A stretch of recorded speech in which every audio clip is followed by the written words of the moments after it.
फिर वह गहराई से बात नहीं आई। हल्के भाव से ले लिया, माने ये भी कहीं ना कहीं मोहिनी कर्म का बंध है, वैष्णवर्णी कर्म का बंध है, ज्ञानवर्णी कर्म का बंध है। और कैसे बंध की अवस्था को यहाँ श्री गुरु महाराज कह रहे हैं कि भगवान समझो और समझने के साथ सावधान अपने में रहना, यही श्रापाचार है। देखो अब कहां से यहाँ लिखा सावधान अपने में रहना, यही श्राप का चार है। यहाँ से तो सावधान रहना, सावधान अपने में रहना, यही श्राप का चार है। ये शुरुआत है। अब यहाँ से प्रकट होना है, देखो प्रकट होना है वो गुण यहाँ से अब प्रकट होंगे। सम्यक दृष्टि, अविरत सम्यक दृष्टि की एक साधना है। अविरत सम्यक दृष्टि की एक करना की अंतर की सम्यक्त की पुकार है। और ऐसे सम्यक्त के वैभव को जब वह निर्णय कर आगे बढ़ते हैं, अशुद्ध सत्कर्म से हटे, शुद्ध कर्म में हमने प्रवेश किया। और शुद्ध सत्कर्म में पहला कर्म है सच्ची देव की पूजा। सच्चे देव की पूजा अर्थात देव के गुणों की आराधना। यहाँ कोई कल्पना वाले देव की पूजा नहीं है, या सच्चे देव को अनंत के गुणों की अपेक्षा कहने में आता है। कभी 46 गुण के धारी हैं वे 46 गुण के धारी, लेकिन 42 गुण उनके देवव्रत हैं और 4 गुण उनके चतुष्ट स्वभाव वाले। तो व्यवहार से इसलिए कह देते हैं कि 46 गुण के धारी अनंत भगवान है। तो अनंत भगवान की जय बोल देते हैं, ठीक है। सिद्ध भगवान की जय बोल देते, ठीक है। आचार्य उपाध्याय सर्व साधु परमेष्टि भगवंतों की जय बोल देते, ठीक है। पर यहाँ गुरु महाराज कह रहे हैं जय बोलने के साथ पहले उस भाव को पकड़ो, उस भाव दशा को समझो, उस भाव की स्थिति को पकड़ो जहाँ से गुरु महाराज ये अविरत सम्यक दृष्टि की साधना के साथ शुद्ध सत्कर्म में देव की आराधना और देव के गुणों की आराधना में वह कैसे देव को मानता है। तो सवेरे आया था 325 नंबर गाथा में लिखा था कि देह देवली देवम चा ओविदेतो जीवनं देहि परमेष्टि च संयुक्तो पूजम च शुद्ध सम्मतम। ऐसी आत्मस्वरूप की अखंड पूजा की जहाँ स्थिति है, ये तो है सच्चे देव की पूजा का एक भाव। आपको प्रकट होते हैं गुण, तो देखो कैसे प्रकट होते हैं। अभी नमोकानम पढ़ा था, सबने पढ़ा नमोकानम। कैसे पढ़ा नमोकानम? बड़े एकाग्रता से पढ़ा। तो नमोकानम करने के साथ में एक श्वास में 2 बार 2 पद, एक श्वास में फिर 2 पद और एक श्वास में फिर 1 पद। ऐसे नमोकार मंत्र पढ़ने के साथ जो एकाग्रता बनेगी, उस एकाग्रता को यहाँ पर महाराज जी कहते हैं 326 नंबर की गाथा में बहुत विशेषता से। अब चलना धीरे से। देवम गुणम विशुद्धम अरिहंतम सिद्ध आचार्यां जीन उच्चाय सात गुणम पंच गुणम पंच परमेष्टि। कितनी महिमा आई? देवम गुण विशुद्धम, ये है देव के 5 गुण। ये देख अरहंत, सिद्ध, आचार्य, उपाध्याय, साधु, ये 5 गुण। देवम गुण विशुद्धम, देव के 5 गुण। तो यहाँ 143 गुण नहीं, 143 गुण है 5 परमेष्टि के, वो ठीक है। लेकिन यहाँ जो 5 नाम है वह 5 नाम के भाव के साथ था। जैसे अनंत है बोले विशुद्धता से गुण है, सिद्ध है बोले विशुद्धता है, आचार्य उपाध्याय साथ है बोले विशुद्धता के मार्ग में। अब देखो विशुद्ध शब्द क्यों आया ऐसा? विशुद्ध शब्द का मतलब है यहाँ है कि एक अवस्था बनती है शुद्ध, एक अवस्था रहती है अशुद्ध और एक अवस्था रहती है विशुद्ध। विशुद्ध, शुद्ध और अशुद्ध। अशुद्ध माने जहाँ पुण्य पाप कर्म चक्रधारा की यात्रा चलती रहती है, जीव में मस्त बना रहता है, ये सब अशुद्ध धारा, पुण्य पाप प्रयास सब अशुद्ध धारा। अब थोड़े से दृष्टि जगी, सम्यक्त के सन्मुख भय, सम्यक्त के भाव को आलोकित करे, सम्यक्त के भाव को प्रकाशित करे और सम्यक्त की जहाँ ज्योति जागी वहां से निर्मलता शुरू हुई। और जहां से निर्मलता शुरू हुई फिर शुद्ध अशुद्धता से हटे, उसका मतलब विशुद्धता है। वो शुद्धता में अपने में पहुंच गए, अपने में पहुंच गए तो शुद्धता, चल रहे हो सो विशुद्धता, और लक्ष्य हट गए उसका नाम अशुद्धता। हटे सो अशुद्धता, चलने लगे सो विशुद्धता, और पहुंच गए सो शुद्धता। बस ये तीन अवस्था ही है। अशुद्धता माने पुण्य पाप राग कर्म कसाय मोह माया से दुनिया के चक्कर में चलने तजी, उसकी धारा अज्ञान विज्ञान के कारण जुड़ी रहती है। इसका मतलब अशुद्धता। अशुद्धता जीव अशुद्ध नहीं है, लेकिन अशुद्धता के कर्म संयोग में विचार रहा। भगवान आत्मा जन्म मरण कर रहा है, इसलिए कहने में आता है कि अनंत काल से जीव परिक्रमण कर रहा है, पर आत्मा शुद्ध नहीं हो गई। आत्मा तो शुद्ध थी, शुद्ध है और शुद्ध ही रहेगी। ऐसी अवस्था को माने अशुद्धता से हटे, और अशुद्धता से जहाँ हटे फिर आगे चलती है विशुद्धता। और जहाँ विशुद्धता है तो यहाँ 5 पद के नाम से 5 अक्षर है। देवम गुण विशुद्धम माने 5 पद। कौन कौन से 5 पद?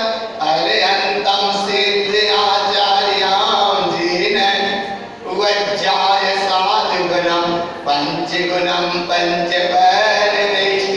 ये 5 गुण माने 5 पद के 143 गुण है। वे अभी नहीं यहाँ कितने हैं?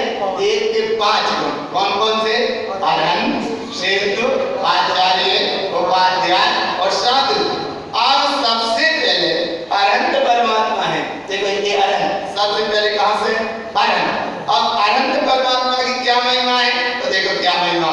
अरहंतम हिंकारम ज्ञानमयी तिलोय भोरनस्य नंद चतुष्टय सह्यम हिंकारम जानि अरहंतम।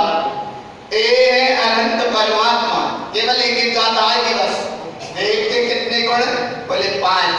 5 कौन कौन से? अरहंत, सिद्ध, आचार्य, उपाध्याय, साधु।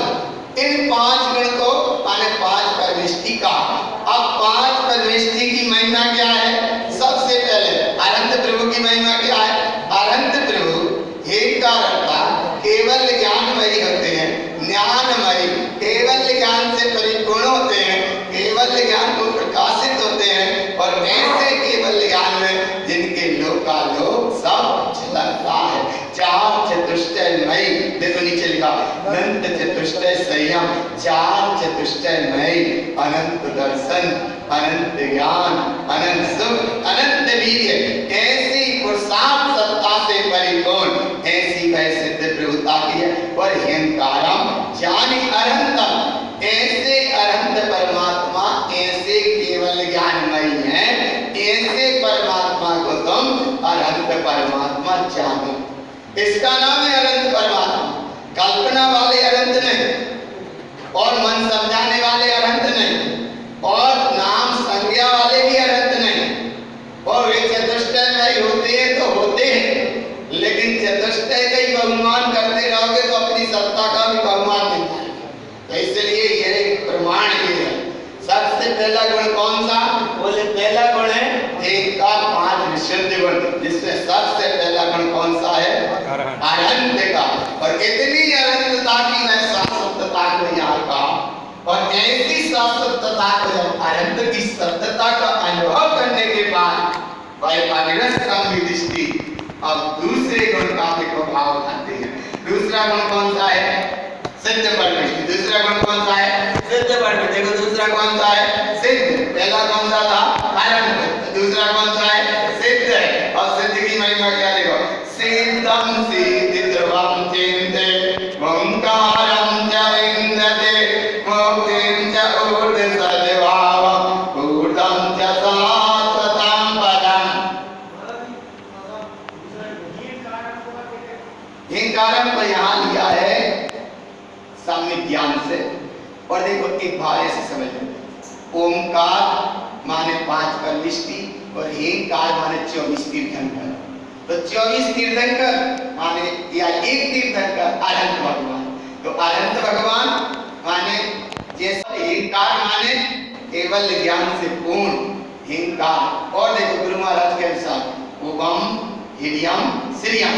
ओम माने प्रकट स्वरूप सत्ता, हिरियम माने ज्ञानमयी है कार अर्थ, और श्रियम श्रियम माने सहकार, सहकार माने समुच्चय।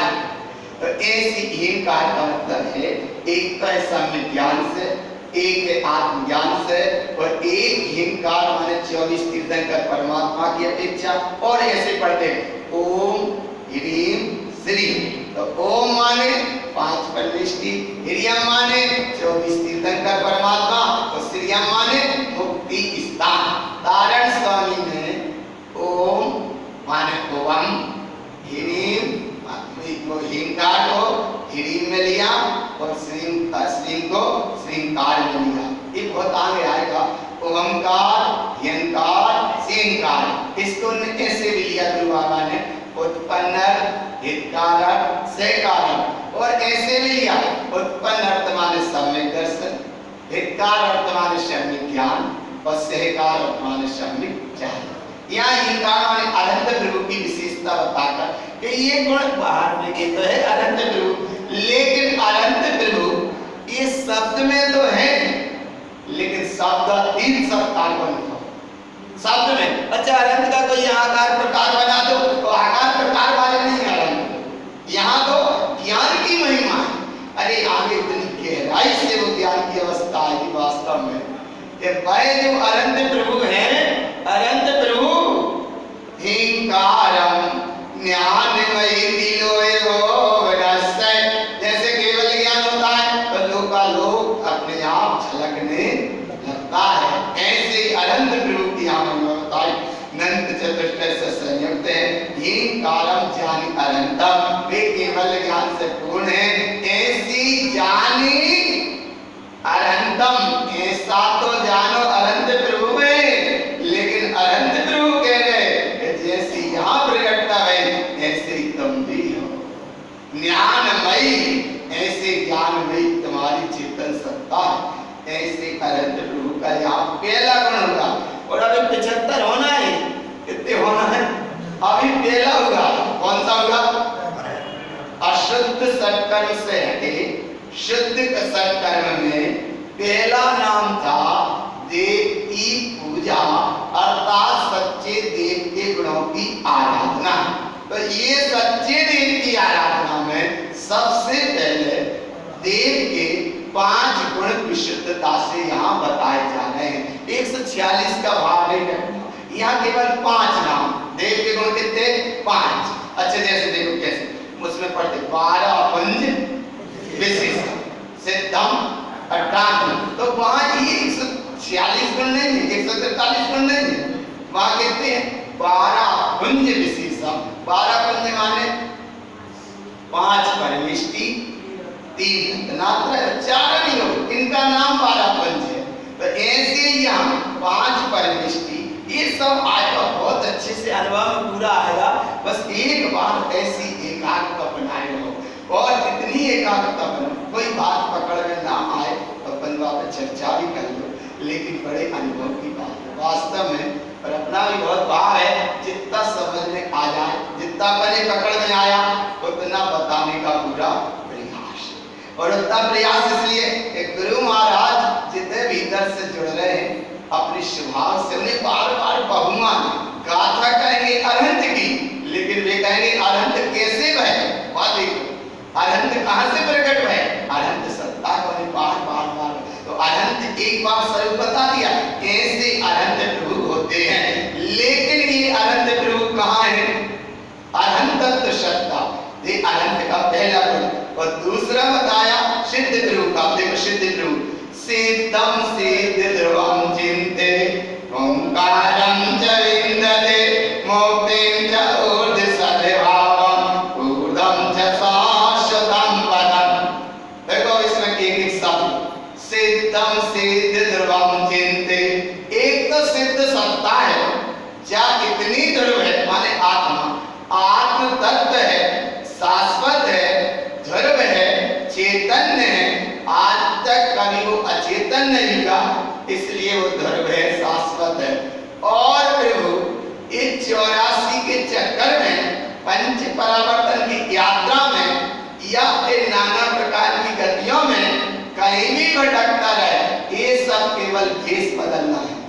भेद बदलना है। कभी त्रियंच गति में गया वो रूप मिल गया, कभी मनुष्य गति में आया ये से नाम करती व्यवस्था से व्यवस्था मिल गई, कभी देव गति में गया वो व्यवस्थाएं मिल गई इससे, कभी नरक गति में गया ये व्यवस्थाएं मिल गई। अब निगोद में जीव है, उस अवस्था में क्या है कि सबसे सूक्ष्म लब्धि अपर्याप्त जीव। अरे कितनी निगोद की अवस्था, एक श्वास में 8-10 बार जन्मियो मरियो भरियो दुर्बारा, निगोद में भी जीव है तो उसकी वही अवस्था स्थावन नाम करके उदय के अनुसार इस जीव की व्यवस्था है, वैसी वहां व्यवस्था है। अब यहाँ ये बात बताए कि जीव जहाँ है सब बिल्कुल सही है, सत्य निर्भय प्रमाण, तो ऐसी बोले वो जहाँ है तो वह है सत्ता को स्वीकार करने का नाम है कि है सो सिद्ध है सो सिद्ध है। अरे गणित में पढ़ा दे सब मास्टर लोगों को क्या कहते, साध्य को सिद्ध करना, नीचे से लेकर ऊपर तक करे और जो नीचे था उत्तर भाव पर आ गए। तो ऐसे यहाँ साध्य को सिद्ध करना, 75 गुण यहाँ से प्रकट हुए और देखो यहाँ प्रकट हो गए जी, जो यहाँ थे वे ऊपर हो गए, लेकिन इतना बोर्ड पे चलना पड़ेगा। आया ना भगवान, जैसे देखो चैत्यालय आना है तो घर से लेकर छोड़े चैत्यालय तक रोड पे चलना पड़ेगा, तब तुम यहाँ चैत्यालय आ गए। ऐसे यहाँ भगवान तुम्हें थोड़े यहाँ से लेकर यहाँ तक चलना पड़ेगा, जो यहाँ गुण थे वे ऊपर गुण प्रकट हो जाए। बस तो बोले फिर इतना क्या करना, बोले इतने समझने के लाने इतने बोर्ड पे चलना पड़ा। काय पे चलना पड़ा, इतने बोर्ड पे चलना पड़ा, माने शास्त्र तो सिद्ध था, सिद्ध है और सिद्ध ही रहेगा, लेकिन इतना समझने के लाने इतना समझ। तो ऐसे यहाँ बता रहे कि सिद्ध था, सिद्ध है और सदा सिद्ध ही, माने आत्मा कभी असिद्ध नहीं है। यहाँ गुरु महाराज सत्ता को बता रहे कि आत्मा माने कहीं भी जीव है वो तो सिद्ध था, सिद्ध है और सिद्ध ही रहेगा। इसीलिए आचार्य वृंददेव ने कहा कि सिद्ध होने के बाद भी ये भीख मांग रहा, माने भेष बदल का इस गली और उस गली, लेकिन है कौन वे कह रहे हैं, आचार्य वृंददेव कह रहे हैं सिद्ध के समान, अरे सिद्ध ही है। और इस कटोरा लेकर इस गली क्या मांग रहा, तो भीख मांग रहा, माने कभी जिस पर्याय में पहुंचा वैसा ही हो गया, कभी इस पर्याय में पहुंचा वैसा ही हो गया, इस पर्याय में पहुंचा वैसा ही हो गया, लेकिन वो वैसा नहीं होता, वो तो जैसा है वैसा ही है। ऐसी सिद्ध सत्ता की यहाँ महिमा बताई।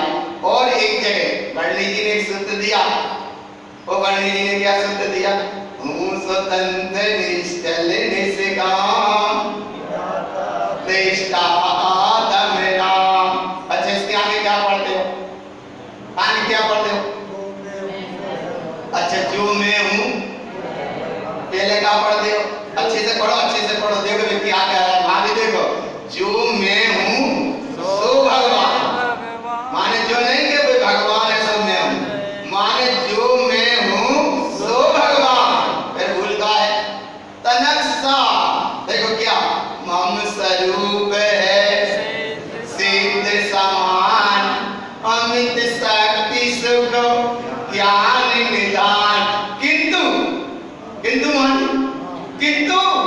किंतु आस बस खोया ज्ञान, बना भिखारी निपट अजान। निपट के शब्द है जैनागम में जो सबसे बड़ा प्रकारनात्मक शब्द है, एक तो अज्ञानी, एक मूढ़ और एक निपट।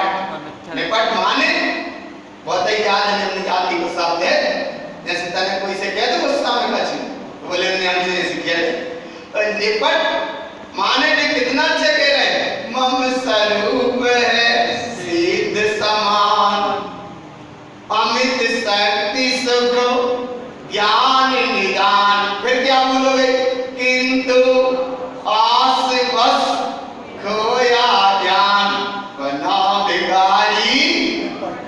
निपट माने ये भिखारी कब से बना है, पर भिखारी होने के बाद भी एक सिद्ध था,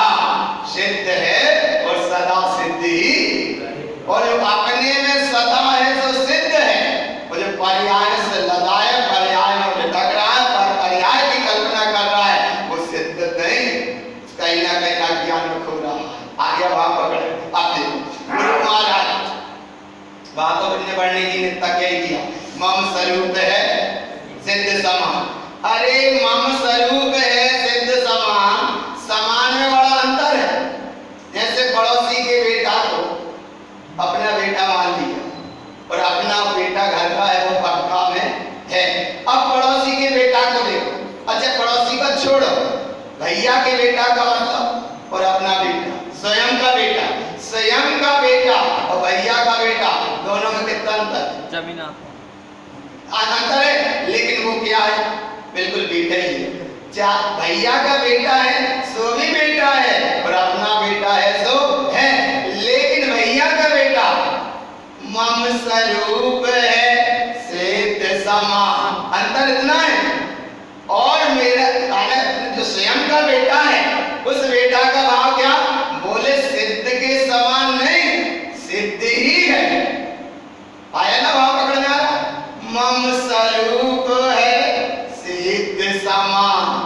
यहाँ कुछ ना कुछ अंतर पड़ रहा है। जैसे अच्छा देखो, छत पे दो बेटा खेल रहे हैं तो उनसे यही कहोगे कि देखो बेटा अच्छे से खेलियो, गिरना पड़ेगा। लेकिन जब खेल पूरा होगा तो बाप बेटा को अपने घरे ले आए और भैया को बेटा काय भैया के तो चलो काय के वो बेटा भैया को है अपना बेटा।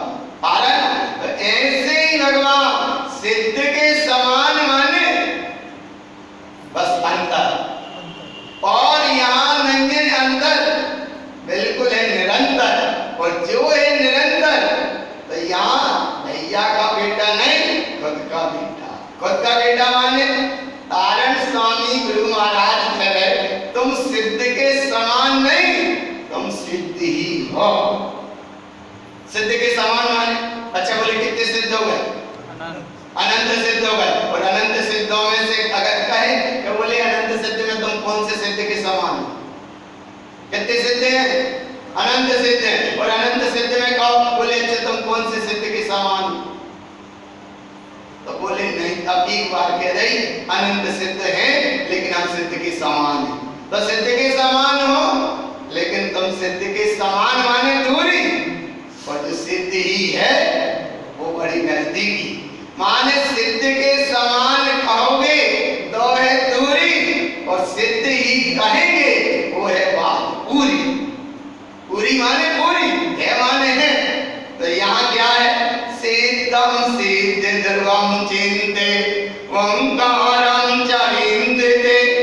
और वह आत्मसत्ता का अनुभव क्या है? देखो मुक्तिं च ऊर्ध्व सर्वभावम्, आत्मा का जो ऊर्ध्वगमन करने का स्वभाव है उस स्वभाव की यहाँ महिमा बता रहे।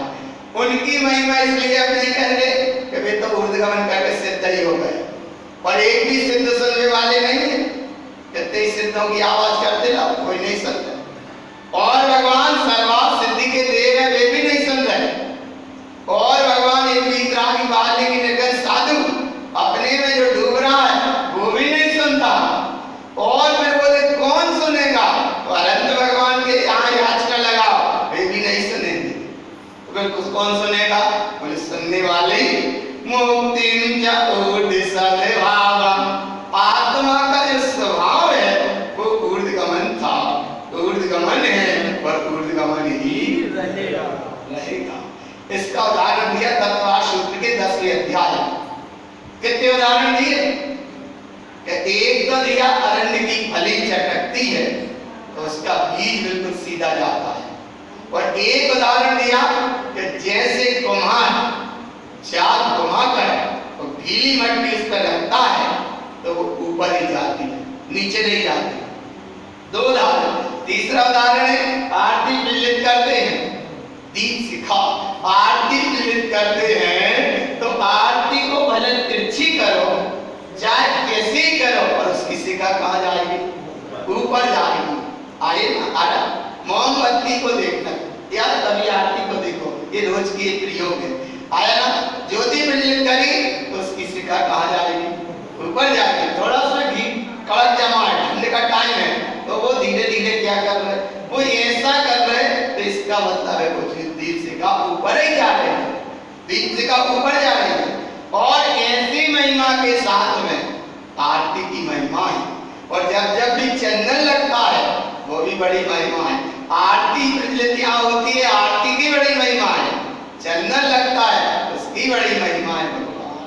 आरती चंदन प्रसाद और समाज में जो मंदिर विधि होती है बाकी की बड़ी महिमा है।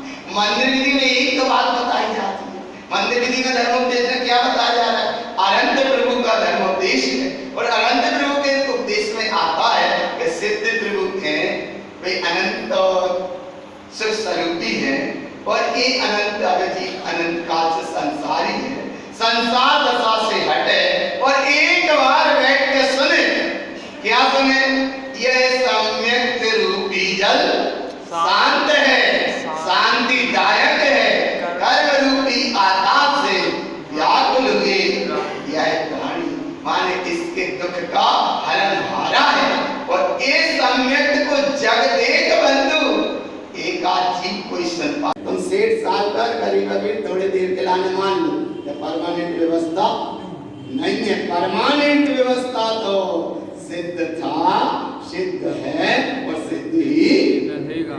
अब ये सिद्ध तत्व के मार्ग पर चल रहे तो तीसरा गुण देखो आचार्य। पहला कौन सा था? अरहंत। दूसरा कौन सा था? सिद्ध। और तीसरा कौन सा है?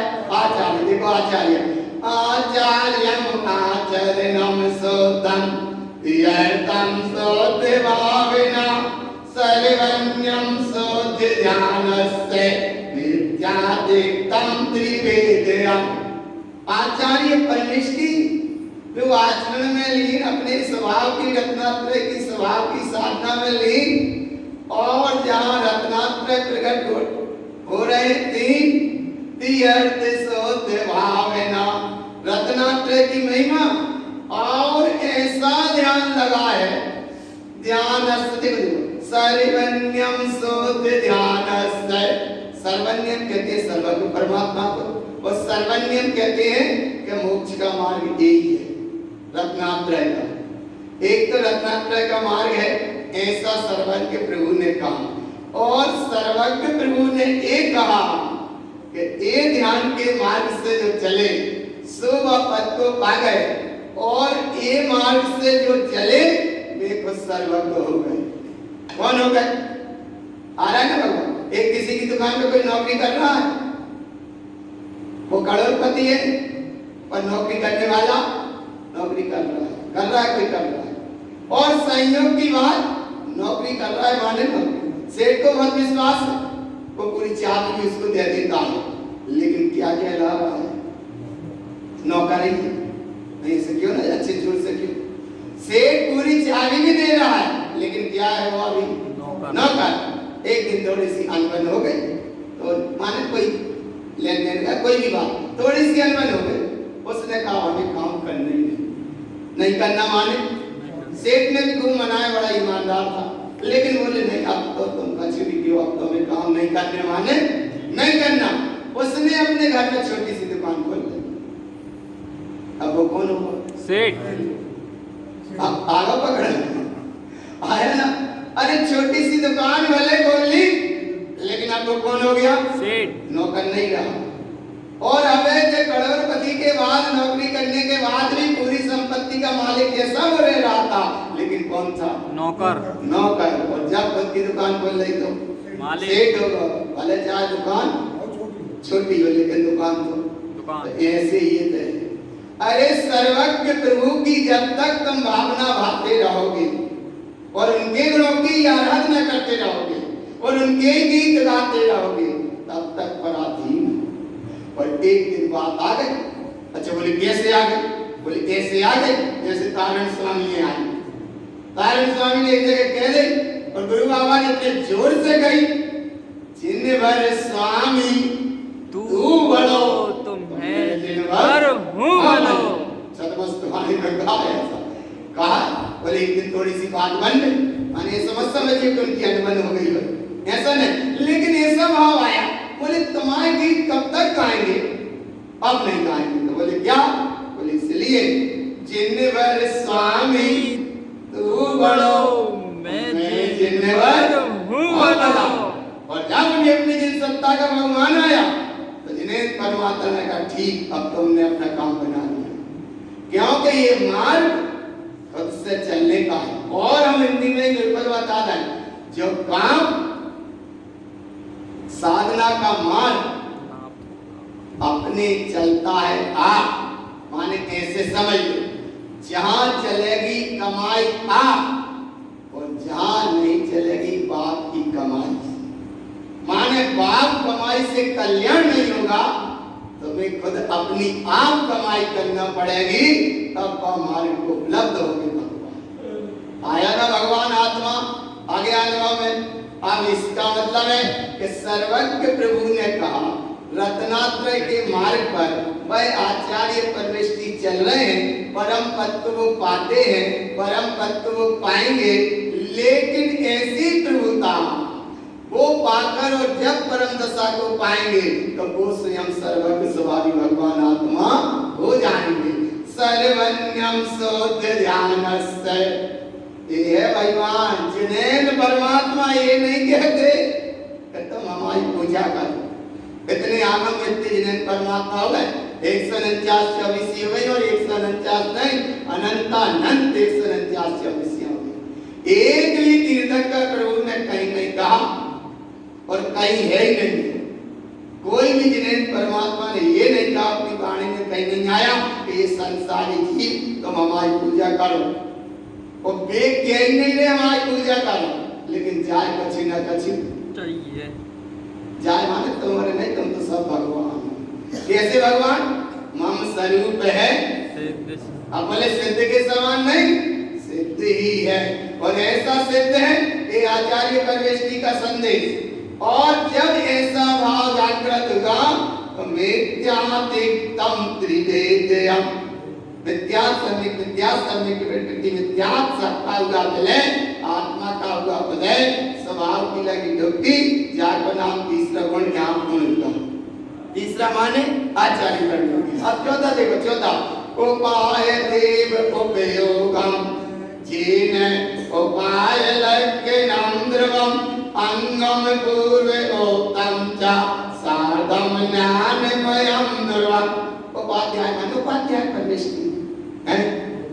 सुनो देखो, एक सीधी बात बता जाए दिमाग में बैठ जाओ, कहीं रास्ता भूल जाओ और कछु उपाय ना सूझे तो फिर क्या करते? तने कैसे लगता कि शायद जैसे गए थे, शायद जैसे गए थे, मति ज्ञान में न देते तो मति ज्ञान पास करते हैं, ऐसे ऐसे करते हैं। वो मूल से प्राण लगा थे तो फिर चूना वाला थे, इतने चूना जब मल रहा है जब मूल प्राण लगा। और गुरु महाराज कह रहे हैं जब अनंत काल को चूना जब लगा रहा है और आगे भी अबे तक मूल काय नहीं पिरा, क्योंकि मूलता से ग्रसित है। इसलिए गुरु बाबा कह रहे हैं कि एक बार उपाय खोज। कौन सा उपाय? उपाय देव उपयोगम जेन, उपाध्याय परमेष्टि का भाव, उपाय देव उपयोगम जेन। अब क्या उपाय? उपाय लक्षणम ध्रुवम, उपाध्याय परमेष्टि अंग पूर्व ओक्तम चा।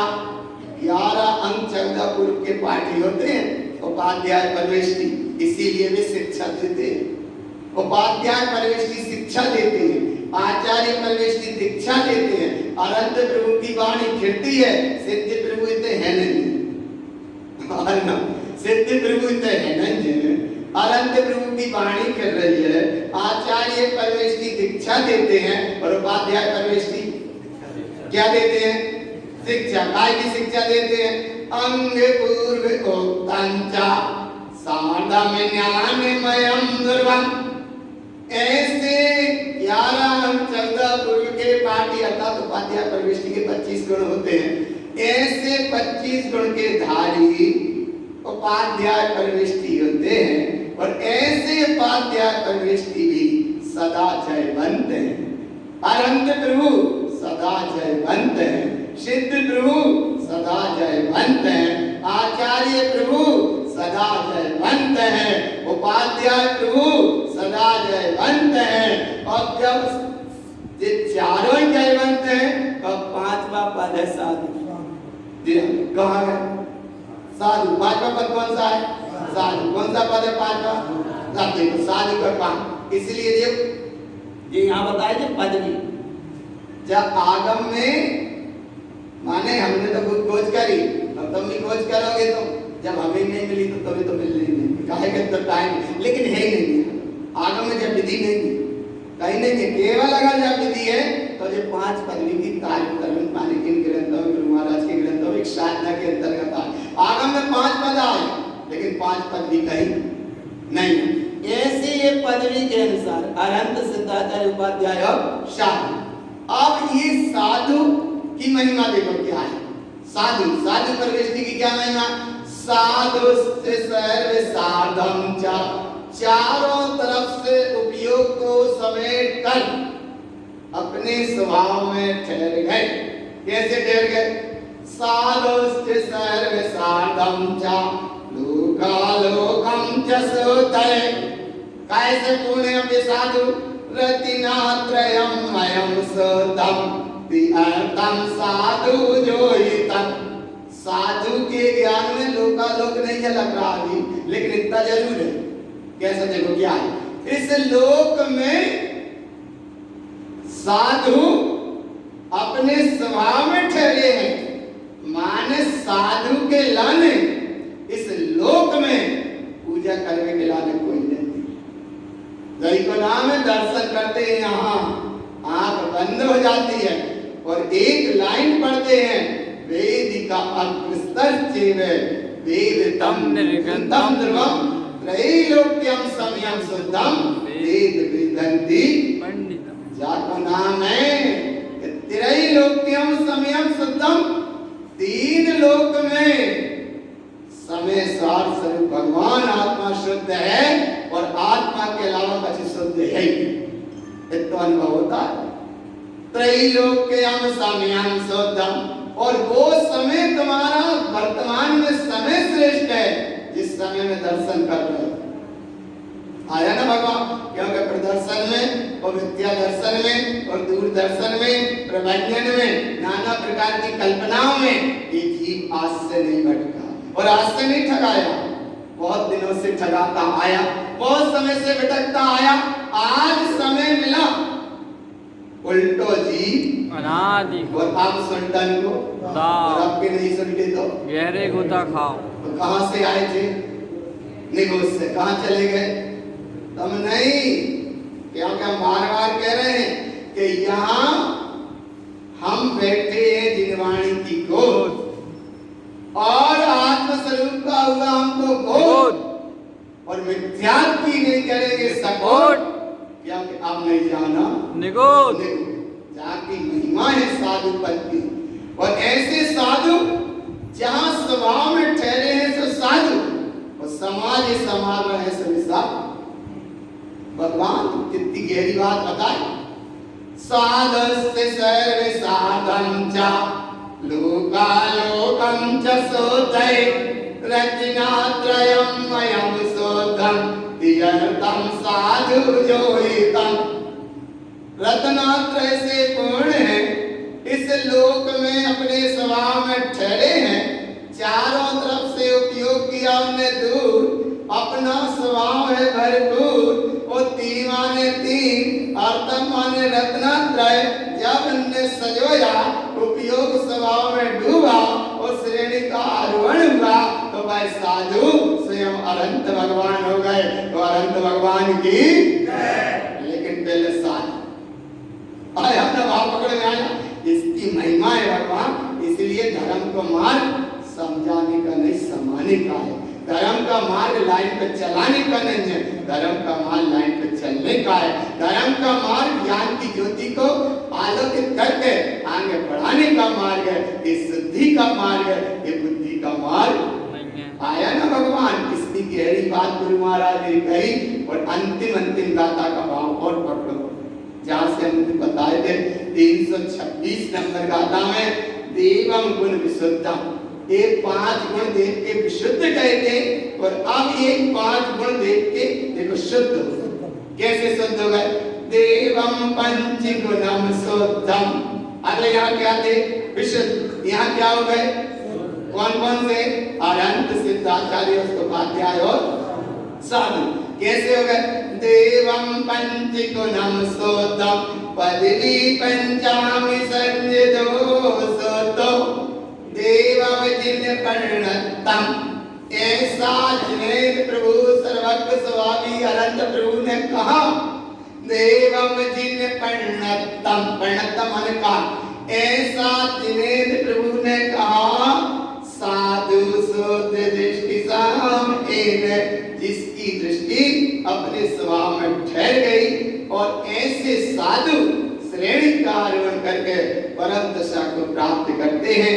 अशुद्धता से हटे, विशुद्धता से चले और शुद्धता में पहुंच गए। ये है पूरा ये 5 गाथाओं का सार। और ये देव के गुण कितने भाई? 5। अरहंत, सिद्ध, आचार्य, उपाध्याय, साधु, ये देव के 5 गुण हैं। अब तक व्यवस्था यहाँ रही। अब आगे की क्या व्यवस्था है? अब उस समय सास तत्तंचनंदयान